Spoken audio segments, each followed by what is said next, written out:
Diberikan diskon 50% untuk JKK dan JKM. Kita juga akan menerima pengaduan dari pelaku bisnis miliar. Ini bisa pindah ke slide berikut, slide 3. Kemudian bantuan pangan itu juga dilanjutkan untuk 2 bulan. Itu untuk 10 kg beras di bulan Oktober November. Nanti kita evaluasi untuk bulan berikutnya, bulan Desember. Nah, itu diperlukan dana sebesar 7 triliun. Kemudian program bantuan iuran jaminan kecelakaan kerja dan jaminan kematian bagi pekerja bukan penerima upah. Jadi ini bagi pekerja bukan penerima upah itu adalah pengemudi transportasi online atau ojol, ojek panggalan, supir, kurir dan logistik. Target penerimanya adalah 731.361 orang.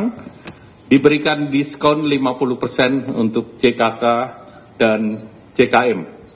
Jadi JKK dan JKM itu tentunya kita berharap bahwa ini bisa diterima oleh ojol dan dana yang diperlukan adalah 36 miliar dan disiapkan oleh BPJS. Nah, ini JKK itu santunan kematian 48 kali upah, santunan cacat 56 kali upah, beasiswa 174 juta untuk 2 orang anak, dan jaminan kematian itu totalnya bisa menerima 42 juta. Kemudian manfaat layanan tambahan dari perumahan BPJS Tenaga Kerja. Kita tahu BPJS Tenaga Kerja punya program terkait dengan perumahan.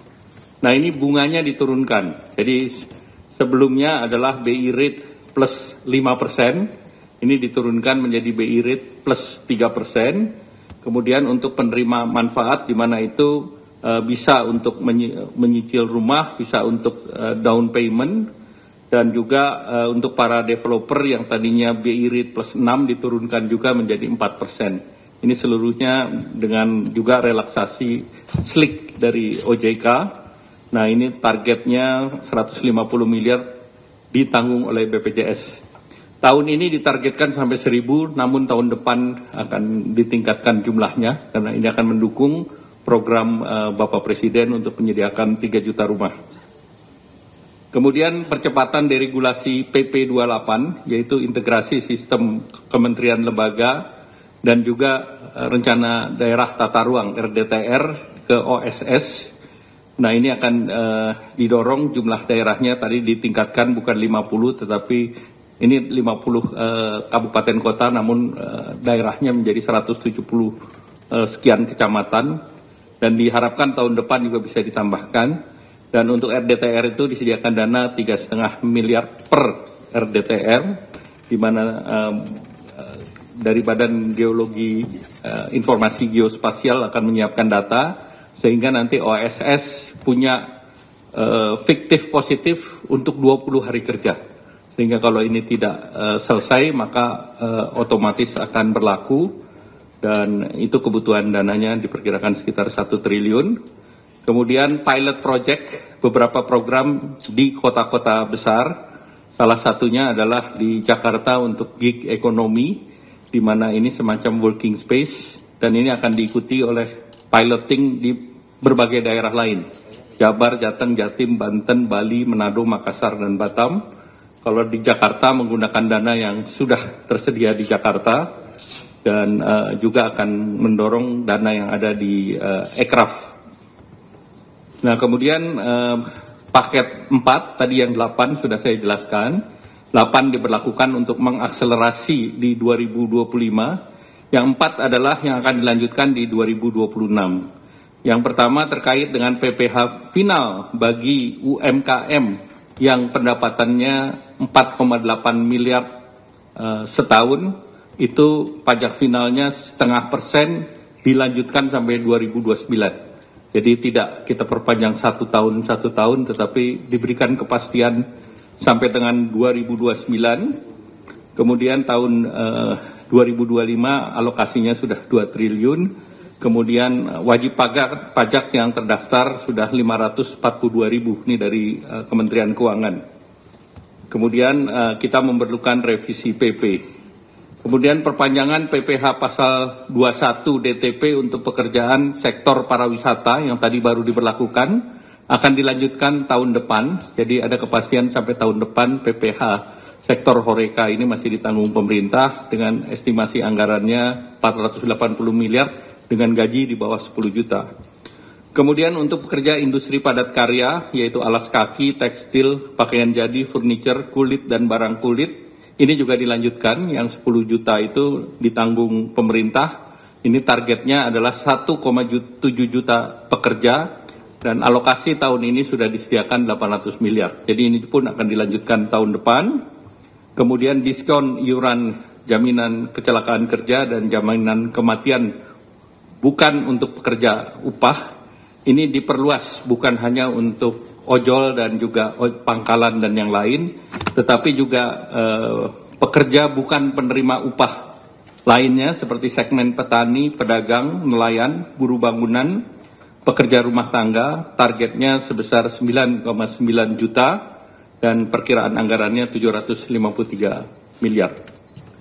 Nah, kemudian juga tadi dibahas langsung dengan Bapak Presiden paket penyerapan tenaga kerja dari program unggulan Bapak Presiden. Yang pertama tentu Koperasi Desa Merah Putih, itu ada 80.000 karyawan baru, diperkirakan bisa menyerap 681.000 dan targetnya sampai 1 juta orang di bulan Desember. Kemudian Kampung Nelayan Merah Putih, tahun ini targetnya 100 desa, diharapkan bisa menyerap 8.645 tenaga kerja, jangka panjang 4.000 titik bisa menciptakan 200.000 lapangan kerja. Kemudian revitalisasi tambak di Pantura, aksesnya 20.000 hektar dan menyerap 168.000 tenaga kerja. Kemudian program modernisasi kapal, ini ada 1.000 kapal nelayan, ini diperkirakan bisa menciptakan 200.000 lapangan kerja baru dan juga ada kapal 30 GT, 150 GT dan unitnya untuk KN Koperasi Merah Putih 30 GT 1.000 unit, 150 GT 200 unit, 200 GT 200 unit, 300 GT 170 unit, 600 GT 10 unit, 2.000 GT 2 unit untuk pelaku usaha existing BUMN atau Jaladri. Kemudian program perkebunan rakyat itu penanaman kembali 870.000 hektar oleh KL, Kementerian Pertanian, diharapkan bisa membuka lapangan kerja lebih dari 1,6 juta dengan komoditas prioritas antara lain tebu, kakao, kelapa, kopi, mete, dan pala. Selanjutnya juga terkait paket penyerapan likuiditas, nanti Pak mungkin akan ditambah oleh Pak Menteri Keuangan. Lanjut, Menteri Keuangan juga mengusulkan ada tim akselerasi program prioritas yang nanti akan dipimpin oleh Menko Perekonomian dan Menko Pangan dengan Wakil Menteri Keuangan, Menteri Investasi, Kepala BKPM, dan Menteri PPN Bappenas, beranggotakan seluruh menteri yang terkait dengan program. Nah, tim ini diharapkan nanti akan dijelaskan tugas dan kerjanya oleh Pak Menteri Keuangan. Selanjutnya kami persilakan Pak Menteri. Terima kasih Pak Menko. Saya hanya mungkin menambahkan sedikit saja untuk tim percepatan program pembangunan ekonomi tadi. Itu pada dasarnya kita akan monitor seluruh program-program utama pemerintah atau Pak Prabowo. Jadi ke depan harusnya nggak macet lagi. Kalau ada yang macet kita akan percepat supaya jalan dengan baik. Yang kedua, kita juga akan menerima pengaduan dari pelaku bisnis, siapapun yang punya bisnis yang masih merasakan ada gangguan di sistem perekonomian atau ketika mereka melakukan bisnis. Kita akan terima laporan mereka, kita akan sidangkan di tim ini setiap 1 minggu sekali. Jadi ini seperti Pokja 4 di zaman sebelumnya. Jadi saya harapkan dengan adanya tim ini, seluruh hambatan di sektor swasta bisa kita hilangkan dengan signifikan sehingga mesin pertumbuhan swasta juga bisa tumbuh dengan baik seiring dengan mesin pertumbuhan punya pemerintah. Ini demikian dari saya, Pak.